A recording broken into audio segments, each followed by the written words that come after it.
Oh, hey, everybody. Welcome to this episode of Storytime with Buck Rogers. Ooh, look what we got here. It's a bag. I wonder what's inside. Wow, let's see.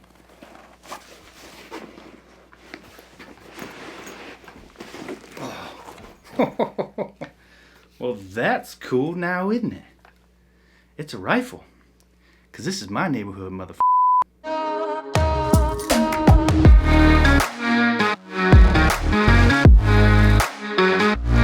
Alright guys, before we get started, let me go ahead and just pop my shoes off. It's been a long day. You know what? Tying your shoes helps you to just slow down sometimes. You can't take life for granted. You don't know how much time you got, and you just gotta enjoy it while you can. Whew. It's been a long day. Let me just pop these old Salomons off. If you don't know about Salomons, these are shoes you wear when you want to tell everyone you were in the military without telling them you were in the military. Ah, Salomons. Helping people be the gray man since God knows when. If you're really super hua, go out and buy yourself a pair of Salomons. Everyone will know you were in the military. Might even think you operated. Ooh, sorry guys. Got one more pair of shoes on. Let me just take these off real quick. Ooh, my aching feet. What are these? Ooh, Ariats. For when you want people to know you were in the military and from Texas without telling them you were in the military and from Texas. Awesome. Alright guys, welcome to this episode of Storytime.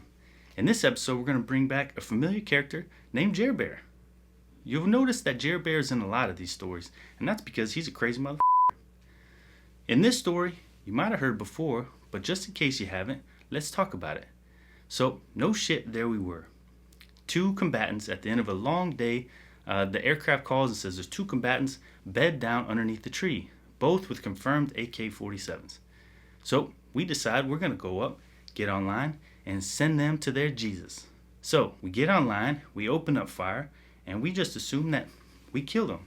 Well, because about 15 of us dumped at least one mag on these guys. Turns out we missed them with every fucking round and likely just made them poop themselves a little bit.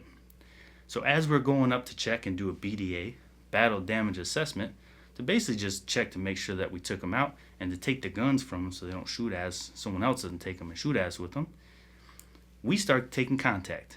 Turns out these guys are very much alive and ready to fight. Probably have a little more poop in the pants than they did when we started, but they're still ready to go. So the dog guy goes around the corner and he gets lit up.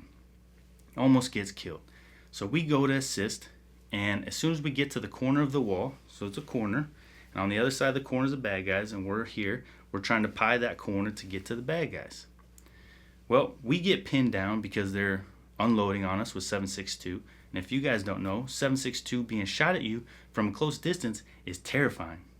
So as we get to the corner and we're getting pinned down, I tried to take cover in this small little ditch, and my butthole's so tight you couldn't fit a gnat in it because I thought I was going to get shot in the face. So I'm trying to hide in this tiny little ditch that's probably only about 6 inches deep and just get ready. I got a door to my right that I'm trying to pay attention to in case one of these guys comes out, and I also have to watch the corner in case they try to pie the corner and start trying to shoot us. I could take them out. Meanwhile, old Jer Bear is standing right over top of me. When I mean right over top of me, he's like almost standing on me. He's reaching into his kit, and what does he pull out? A grenade. Old Jer Bear is going to throw a grenade over the wall. I was perfectly fine with that decision. A little more boom to get these guys off us a little bit so we can maneuver was a great idea.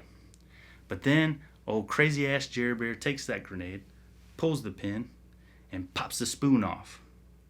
I don't know if you guys know much about grenades, but when that spoon comes off, you got 3 to 3.5 seconds before it goes boom. Well, that spoon pops off, and old Jer Bear's still holding that damn grenade. So I thought, what the fuck is he about to do?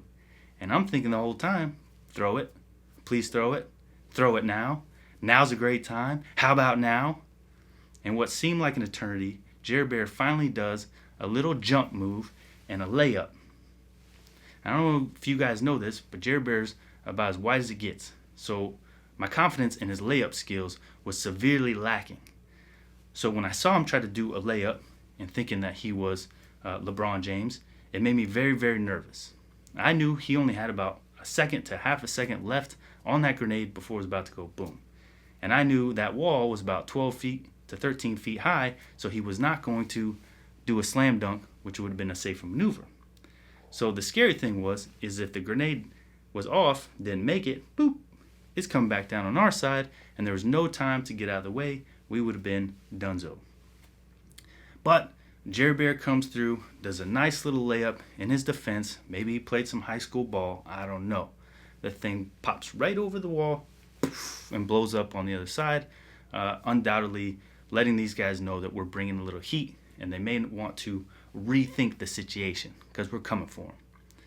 But I'm going to tell you guys, my life was flashing before my eyes, my butthole was puckered, and I was nervous as shit. Jerry Bear was not going to make that layup. So, come to find out, these guys did getting hit. We found them the next day with multiple 5.56 wounds in them. But people don't realize this. Those 5.56 rounds puncture right through. So, a lot of times with adrenaline and the drugs that they're taking, they can continue to fight despite they continue to fight despite the fact that they've been hit. So, they found a nice little comfy spot and bled out during the night, and we found him the next morning. But that's the story for today. Old Jerry Bear was crazy, cooking up a grenade, and you know what? Think about that one. That's Jerry Bear's grenade when you guys get your stickers in the mail from the FNGAcademyStore.com. Alright guys, I hope you liked that episode of War Story Time with old Buck Rogers. Welcome to my neighborhood, motherfuckers. We'll see you on the next episode. And I can't see it clearly, but it's obvious. I know